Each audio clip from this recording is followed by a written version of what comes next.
My name's Dutch Kellerman, and I've spent almost my entire life on the same 47 acres of Texas ranch land my grandfather bought back in the 1950s. Black Angus cattle, open skies, quiet mornings. That land wasn't just property to me. It was family history. Every fence post, every oak tree, every patch of grass carried memories. Especially memories of my wife Sarah. She passed away from cancer a year and a half before all this happened. After she died, the ranch felt painfully quiet. Some mornings I'd still wake up expecting to hear her voice in the kitchen. Sometimes I'd catch myself saving stories to tell her before remembering she was gone. The only thing keeping me moving forward was the ranch. Then Willowbrook. Heights showed up, a giant luxury subdivision built right beside my property. Within months, the area filled with people who loved the country lifestyle but hated actual country living. They complained about rooster sounds, about tractors, about cattle smells, about dirt roads, and leading all those complaints was one woman, Cordelia Whitmore, HOA, president. Former corporate lawyer from California, always dressed like she, stepped out of a luxury magazine shoot, white. Tesla. Designer sunglasses. Perfect hair, and the kind of attitude that made everyone around her feel smaller. From the moment she arrived, she acted like she owned the entire county. At first, the complaints were small. Letters about noise, emails about property appearance, warnings about community standards. I ignored most of them. But then one October morning, everything changed. I woke up to the sound of bulldozers, stepped outside and froze. Construction. Crews were driving directly into my pasture. Workers were spray painting trees and placing survey markers across my land. My cattle were panicking. Dust filled the air, and standing near the fence, smiling like she'd already won, was Cordelia. I stormed toward her. "What the hell is this?" She barely looked up from her phone. "Community bike path project," she said calmly. I stared at her. "This is private property." Cordelia smirked and handed me a stack of papers. According to her, the HOA had legal easement rights through my pasture. I looked over the documents for less than 30 seconds before realizing something was wrong. The signatures looked fake, and more importantly, nobody had ever asked my permission. "You forged this," I said. Her smile faded for half a second. Then she laughed. "You..." Ranch people really hate progress. That sentence stayed in my head the entire night, but there was another problem she clearly didn't understand. That pasture belonged to Taurus, my 2,200-pound Black Angus breeding bull, and Taurus hated intruders, especially vehicles. The next morning I drove into town and hired an attorney named Mackenzie Reeves. Unlike Cordelia's flashy lawyers, Mackenzie actually understood agricultural law, sharp mind, no nonsense, and after reviewing the easement documents, she immediately spotted the fraud. The original county record only allowed emergency vehicle access decades ago, fire. Trucks, ambulances, nothing else, no public trails, no construction. Rights. No recreational use.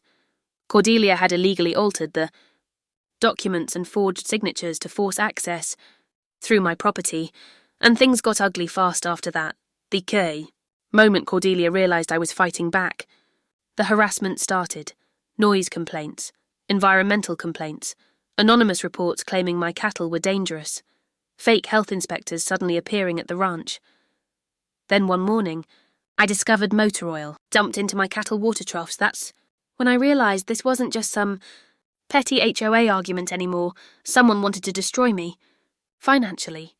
Mackenzie started digging deeper into Cordelia's background, and what she uncovered shocked both of us. Cordelia's California law license had been suspended years earlier for fraud and forged legal documents. She had already been involved in scams before.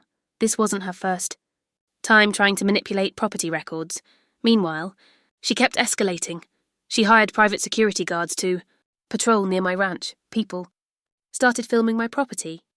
Online neighborhood groups painted me as some dangerous old rancher standing in the way of community progress. Then, things became personal.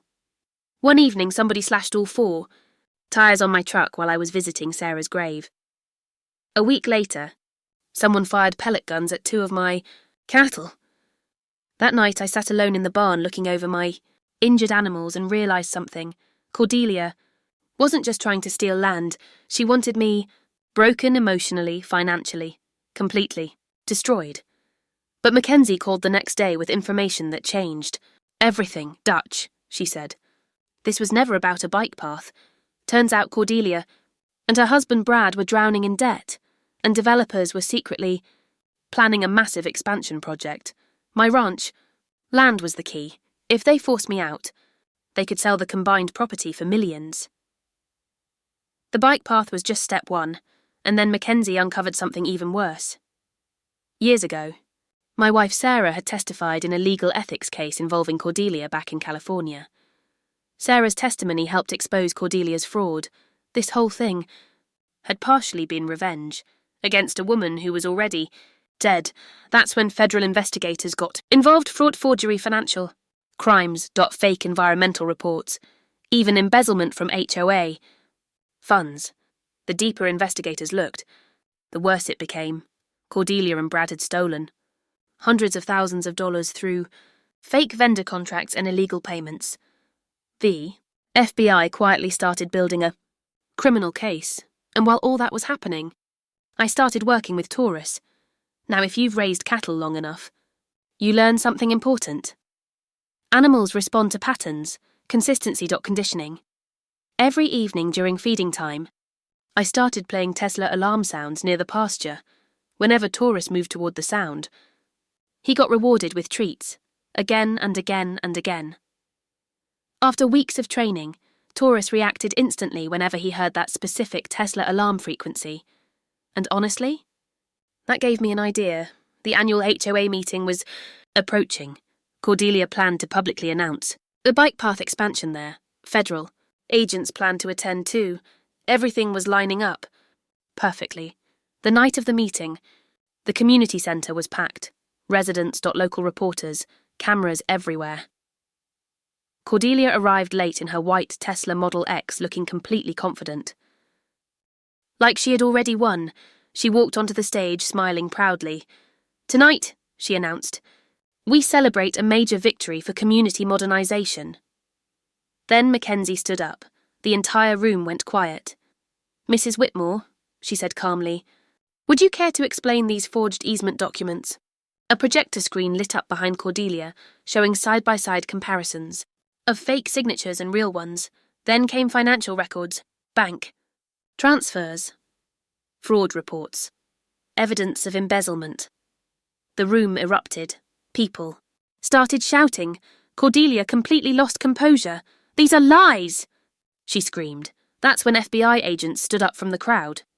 "Cordelia Whitmore," one agent announced, "you are under arrest for federal fraud, conspiracy, and financial crimes." Panic exploded across her face. Reporters rushed forward. Residents pulled out phones. Cordelia suddenly bolted toward the exit, and while running through the parking lot, she hit her Tesla panic alarm. Beep, beep, beep, out in the pasture. Taurus heard it. I quietly opened the FI.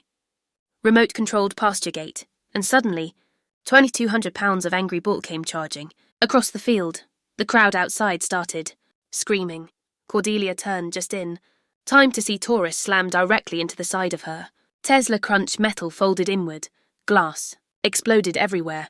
The alarm kept blaring while Taurus absolutely demolished that luxury SUV in front of hundreds of people. The hood bent upward, doors crushed inward.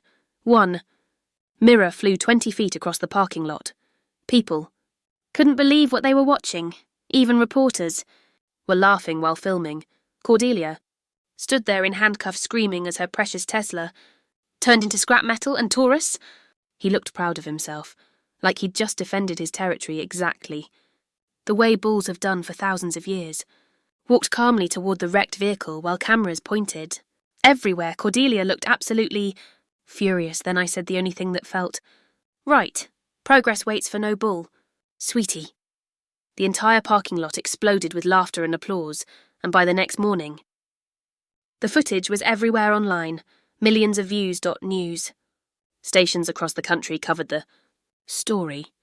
People started calling Taurus the justice bull, but the real victory happened later in court. Federal investigators uncovered massive fraud tied to Cordelia and Brad fake contracts, money Laundering, forgery, illegal intimidation tactics, everything collapsed. Cordelia went to federal prison. Brad. 2. Their assets were seized. The HOA completely restructured under new leadership. And for the first time in months, the fighting finally stopped. But here's the thing. I didn't want revenge forever. I just wanted peace. So eventually, the new HOA board, and I worked out an actual agreement, legal one. The bike path got rerouted around my property properly this time, and part of the ranch became protected. Conservation land, so nobody could ever try stealing it again. I also started the Sarah Kellerman Agricultural Scholarship, using part of the lawsuit settlement. Money. Now students studying farming and conservation receive support in her memory every year. As for Taurus, he became a local celebrity. People still visit during ranch tours hoping to see the bull who destroyed a Tesla and became internet famous overnight.